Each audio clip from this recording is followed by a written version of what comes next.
received from the MD IMF, which has recently stated that the Pakistan's economy is moving in the right direction with strong reform efforts.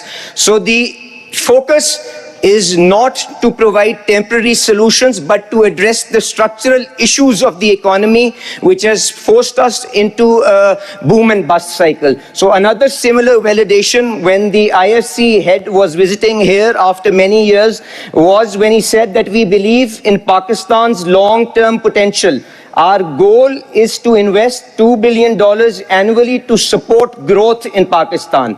And similar efforts have also resulted in recent upgrades in the ratings for Pakistan by organizations like Moody's and Fitch, and we expect further good news on this front as we continue to make progress on economic reforms.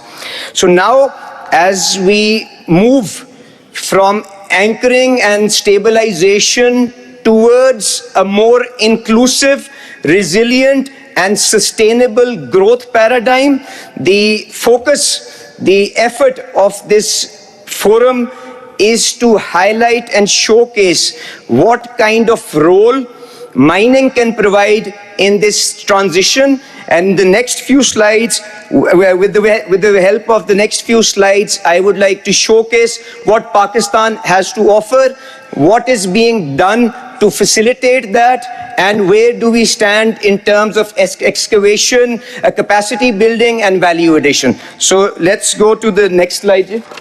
So my brother, Minister Belushi, stressed the importance of the Tethyan belt.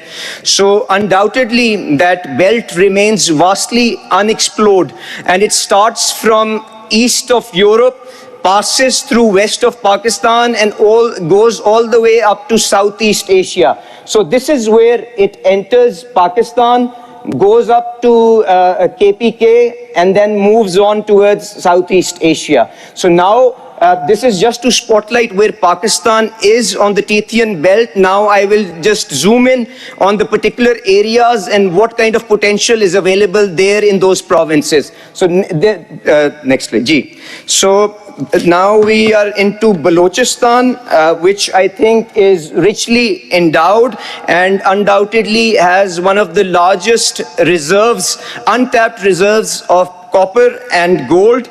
It is home to huge mineral potential, and it is not just restricted to Chaghi district, which is located around here.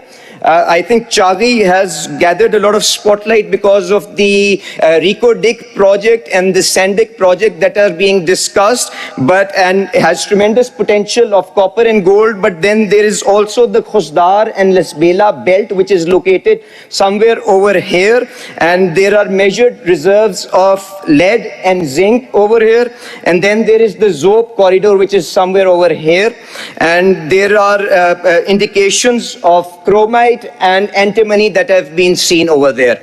So now this is just the Balochistan area. Now moving on to Khyber Pakhtunkhwa, I think a lot of focus has been on Balochistan, but the other provinces, since they are also on the Tethyan belt, have vast potential. So when you zoom into KPK, I think the Chitral and the Kohistan belt, if you look there, there are showings and endowments of copper, placer gold, gemstones, copper, antimony, and all those precious materials that are listed here in this belt also. Now moving on to Punjab, I think one of the biggest reserves of Himalayan pink salt is located in Punjab, and that's potential is being excavated. And in Chiniot, there are also indications of iron ore, placer gold, and many other important materials. Now moving on to Sindh, and we have the Honorable Chief Minister here.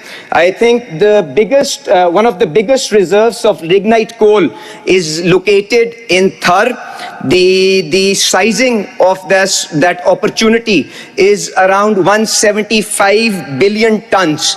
and the current production that is happening there is only 11 million tons per annum. So there are a lot of projects and a lot of opportunities in gasifying this coal resource and meeting the energy and the fertilizer needs of the country. So, and then there are also dimension stones and industrial minerals that are also available there. Now moving on to Gilgit-Baltistan, I think in Gilgit-Baltistan there are also indications of gemstones, various projects and undertakings are being done there to develop and harvest the potential of gemstones in this belt. And then you have rare earth elements, indications of tracer gold and many other materials in this belt also. Moving on to Kashmir, I think Kashmir, just like the other areas of Pakistan, is equally endowed with many rich minerals which include gemstones, gold, lead, zinc, manganese, industrial minerals and dimension stones.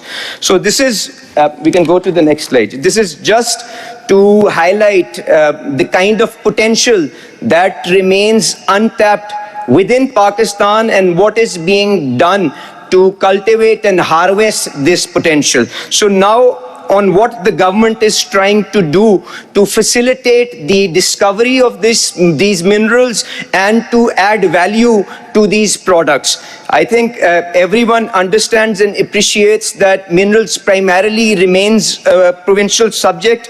However, the vision of the Prime Minister and with the support of the Army Chief was that we harmonize the fiscal and the legal framework under which this entire activity is happening. Currently, there were more than 6 acts, more than 6 policies, 8 acts, and around 36 different variations of rules under which this mining activity was happening. And some of these legislations were as old as 1923. For example, the Mining Health and Safety Act that was being used was approved in 1923. The Provincial Concessions Act that was in vogue was approved in 1948. The Labour Act was so this be a framework in which all the have been drawn out after multiple rounds of stakeholder consultations in which the chief ministers have personally been involved. These benefits, these incentives have also been benchmarked with the top international jurisdictions by a renowned consultant, American consultant by the name of Wood Mackenzie. And similarly, the legal framework has also gone through this rigorous round of evolution and was led by a renowned law firm based out of UK, which is White & Case. So this is an effort that has happened in the last 1 year under the stewardship of the Prime Minister. Now, what are the key features of that policy? I think the first thing that we also get to hear about is how will you ensure that the value addition is done locally in the country and it is not just basic metals and the concentrate that is exported out of Pakistan. So the incentives, whether it be in terms of developing the royalties, have been imposed based on a sliding scale. So as you move up in the value chain, the burden of the royalties that has to be shared will reduce. So that is to incentivize onshoring of maximum amount of value addition. The other key feature is that we have tried to keep the IRR, because these are projects which require huge capital outlay, long gestation periods. So in order to ensure that the IRR is comparable to what is offered in other jurisdictions like Indonesia, in Australia, in Chile, we have tried to benchmark this entire framework with that. Then, in order to push for optimized costs and minimize the quarry losses, an effort has been done to push for corporatized and mechanized mining, which means that the investors will go through a robust screening process. The third is a lot of effort has gone into ensuring transparency in the licensing and allotment of the blocks purely on merit basis. And then lastly, a lot of emphasis has gone in ensuring that the ESG requirements are met. And all this is also being facilitated through the Special Investment Facilitation Council, which provides a one-window solution for all the foreign investors who want to enter into this market. So we can go to the next slide. So now what is being done to expedite this process? This entire thing is based on the institutional capacity of the Geological Survey of Pakistan. So under the clear directions of the Prime Minister, the GSP is being revitalized. We are bringing in modern tools. We are building global alliances within GSP, and you will see a few agreements and undertakings and MOUs also being signed in this regard, because this will provide the foundational platform on which all this potential will subsequently be harvested. So the digitalization and updation of this exercise, 55% of the mapping for the whole of Pakistan has been done, and we expect to fully cover the entire landscape of the country within this calendar year.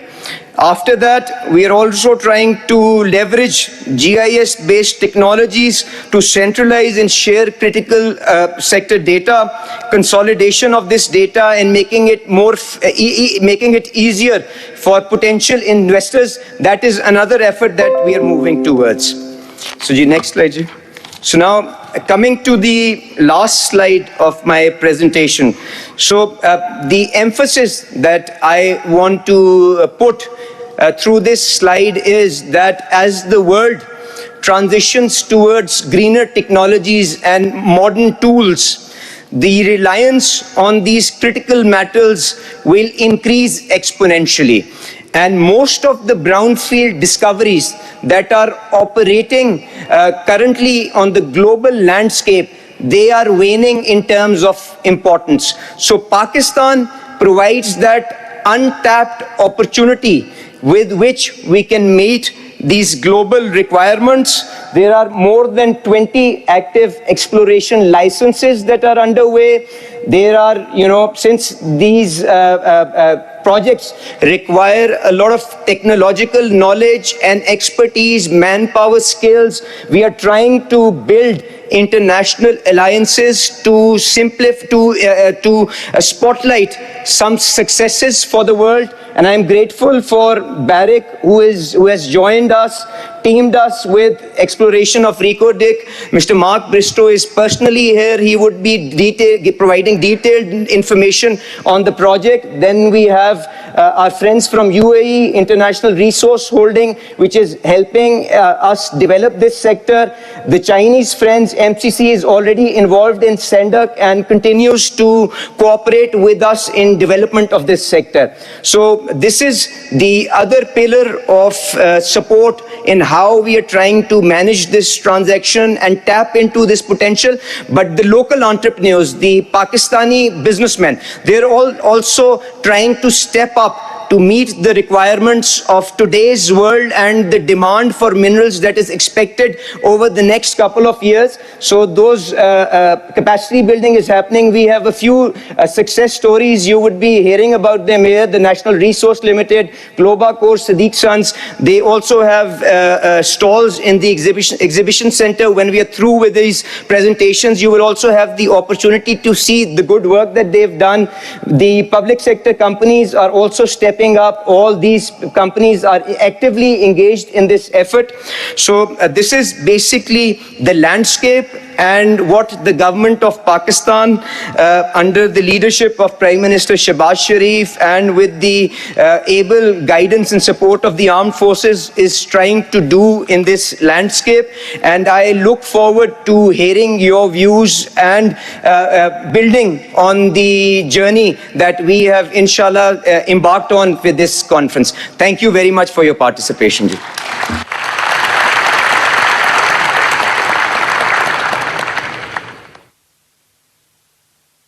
Thank you so much, Your Excellency, Ali Pervez Malik, the Minister of Energy, the Petroleum Division for the Government of Pakistan. And thank you for bringing us on that tour around Pakistan and, demonstrating to us all of the great resources that are there and how powerful and the tremendous opportunities that are there. Let's take a quick look at this little video. It'll probably bring to life some of what His Excellency has just been talking about.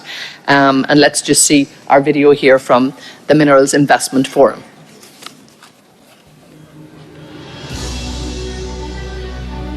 Hidden deep within Pakistan lies a future waiting to be unearthed.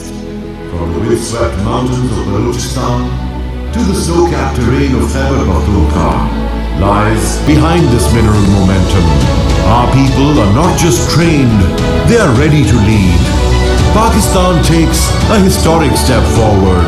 The launch of the National Minerals Harmonization Framework 2025 marks a turning point. An ambitious policy designed to create a seamless, investor-friendly ecosystem. A nation rich in resources, a policy built for the future. This is not just an investment opportunity. This is the dawn of a new frontier, where land meets legacy, where people meet progress, where vision meets value. This is the Pakistan Minerals Investment Forum.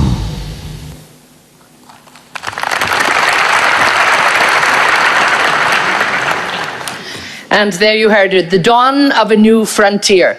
The possibilities in Pakistan, without a doubt, are absolutely endless. But let's take a closer look at what is happening at the jewel in the crown, so to speak. Let's hear from the President and the CEO of Barrick Gold Corporation to bring us up to date with what's going on with Reko Diq and the future of mining in Pakistan. Please give a very, very warm welcome for Mark Bristow.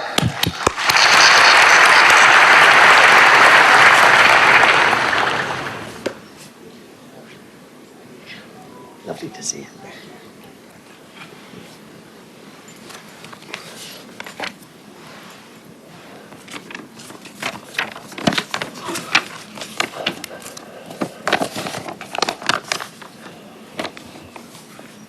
Honorable Prime Minister Shehbaz Sharif,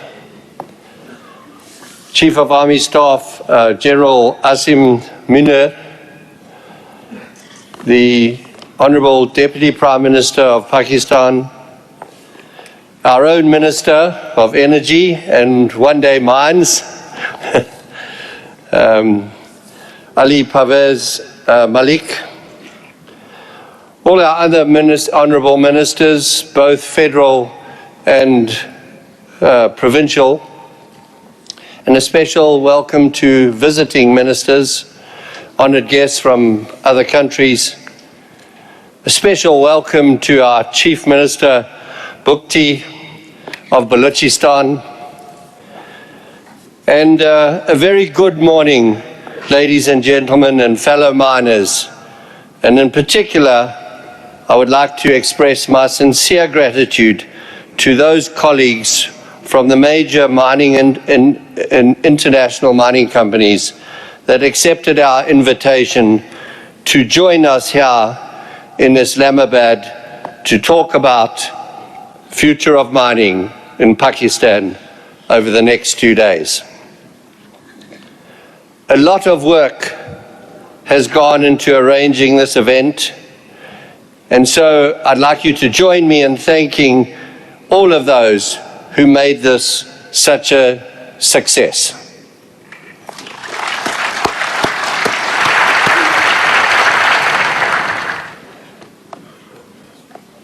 This is our usual cautionary statement, which you can also find on our website, should you wish to review in more detail. All good things in life come about through hard work and perseverance. And the same can be said about the Pakistan fledgling mining industry, which we celebrate today. I believe this marks the commencement of a brand new mining frontier, which is about to put Pakistan on the world stage when it comes to mining and its potential to compete against countries like Chile, Peru, the Democratic Republic of Congo, and Zambia. I am equally proud to present the flag bearer of this event, one of the world's largest undeveloped copper-gold deposits, Reko Diq, which has been more than 20 years in the making. It is a great example of how engagement and partnering between governments and international investors can deliver something that is good for all stakeholders. Barrick, with the governments of Pakistan and the province of Balochistan, set out to reshape the Reko Diq partnership that focused on sharing the value it would create with all stakeholders. At the end of 2022, after much negotiation, our teams completed the reconstitution of the Reko Diq project, having received a favorable opinion from the Supreme Court of Pakistan and the required legislation having been passed into law. So Reko Diq today is a 50-50 partnership between the people of Pakistan and Barrick, owned 50% by Barrick, 25% by 3 Pakistan federal state-owned enterprises, 15% by the province of Balochistan on a fully funded basis, and 10% by the province of Balochistan on a free carried basis. Balochistan's 25% share is fully financed. Never before has sharing of a mining venture in this manner been concluded in our industry.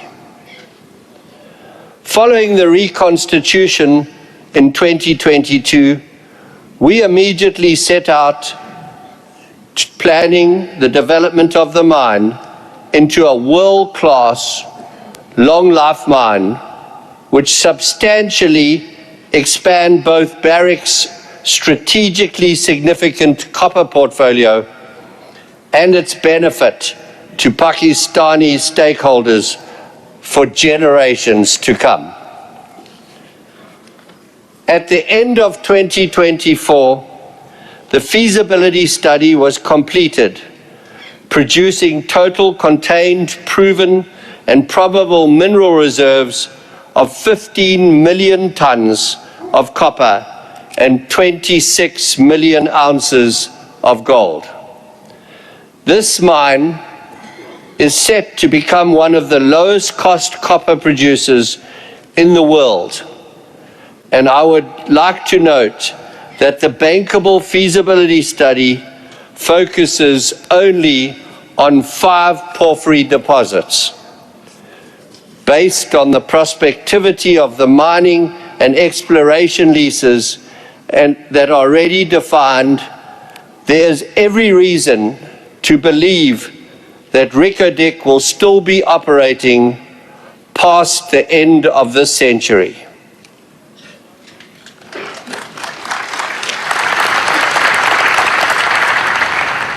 First production is planned for 2028 and targets 240,000 tons per annum copper and 300,000 ounces per annum of gold during phase 1, and will grow to 400,000 tons per annum of copper and 500,000 ounces per annum of gold during phase 2. We have now entered the construction phase, having submitted the environmental and social impact study, filed the 43-101 report, and received the approval of the company's boards of directors. The ongoing development of this resource is a key milestone, not just for Barrick, but also for Pakistan and the province of Balochistan. And I am sure, as I said at the beginning of my presentation, Reko Diq will be the beacon that leads Pakistan into the ranks of the top global mining jurisdictions. Barrick has a proven track record of partnering with and fostering local suppliers worldwide, and we are applying these same principles and experiences at Reko Diq. Over the last 2 years, we have awarded contracts valued at millions of dollars to suppliers from the Chagai district.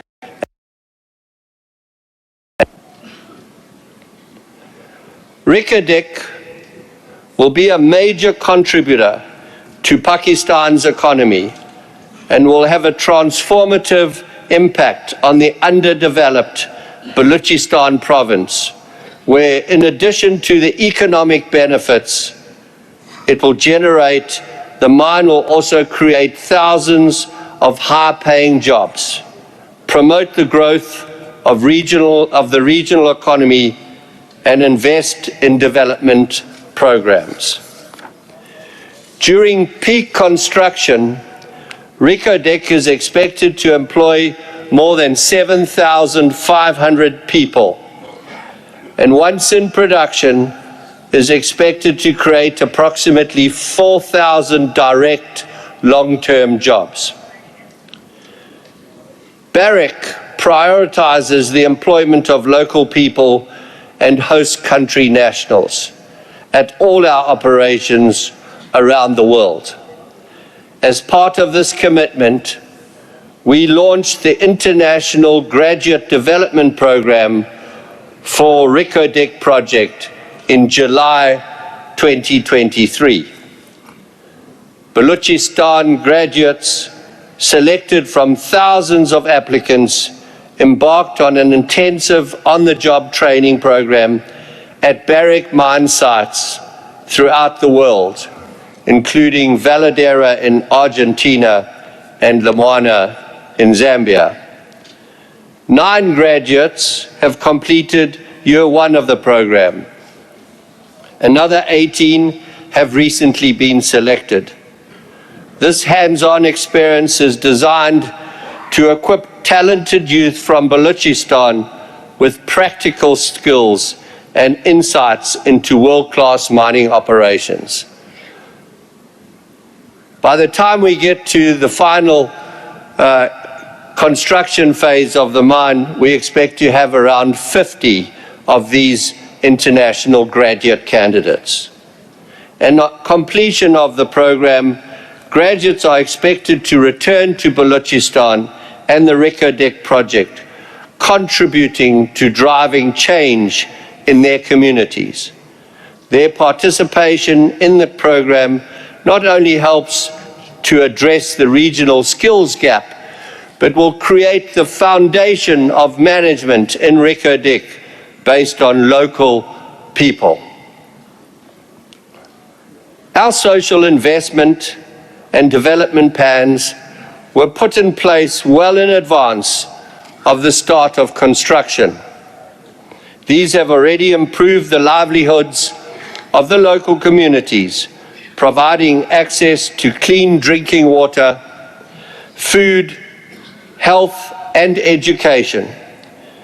We have already built and staffed clinics, a hospital, schools, technicons, and training centers.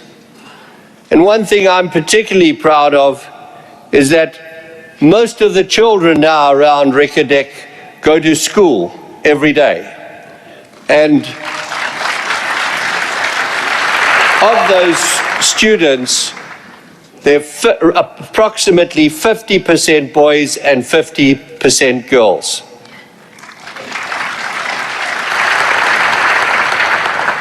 Important initiatives are also being implemented to enable the development of local suppliers and service providers. These include supplier and vendor development programs, small business training programs, and local business incubation hubs.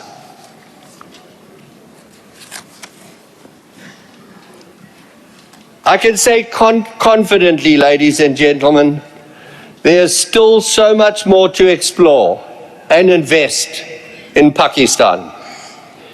In total, just in the Reko Diq licenses, we have identified 15 porphyry bodies, and we're still finding more. Our geologists are actively evaluating these other bodies, which will certainly influence future life of mine plans and reserve and resource estimates. I always tell the team in Reko Diq is just a starter mine.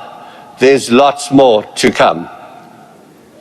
There is substantial upside, and as I have already mentioned, while the feasibility study assumes a 37-year mine life based only on reserves, all indications suggest the mine could still be operating through the rest of the century. With this in mind, we are already looking to grow our footprint with new partnerships, again leading this region into the global industry of world-class mining.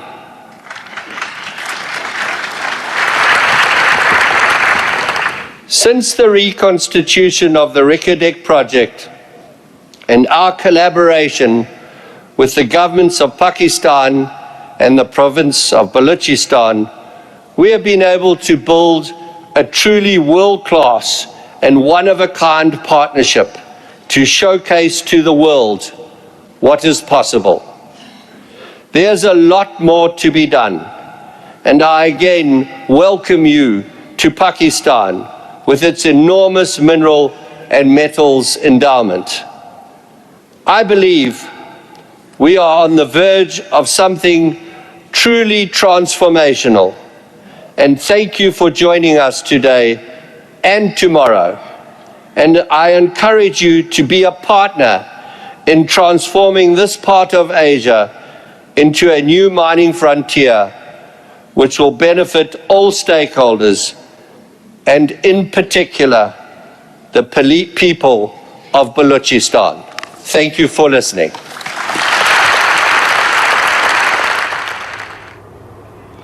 नाज़रीन, Pakistan minerals investment forum 2025 Islamabad में जारी है। Forum में मुख्तलिफ मुल्कों से मुतल्लिका शोबे के माहिरीन शरीक हैं। वज़ीर पेट्रोलियम अली परवेज़ मलिक की पाकिस्तान मिनरल्स इन्वेस्टमेंट फोरम में प्रेजेंटेशन। उन्होंने कहा कि पाकिस्तान मिनरल्स इन्वेस्टमेंट फोरम के शुरका का खैर मकदम करता हूँ। फोरम के इनेकाद का मकसद पाकिस्तान के मादनी शोबे के मौक़े उजागर करना है। फोरम में गैर मुल्की सरमाकारों की शिरकत पाकिस्तान के मादनी शोबे पर एतमाद का मज़हर है। न्यूज़ स्टूडियो से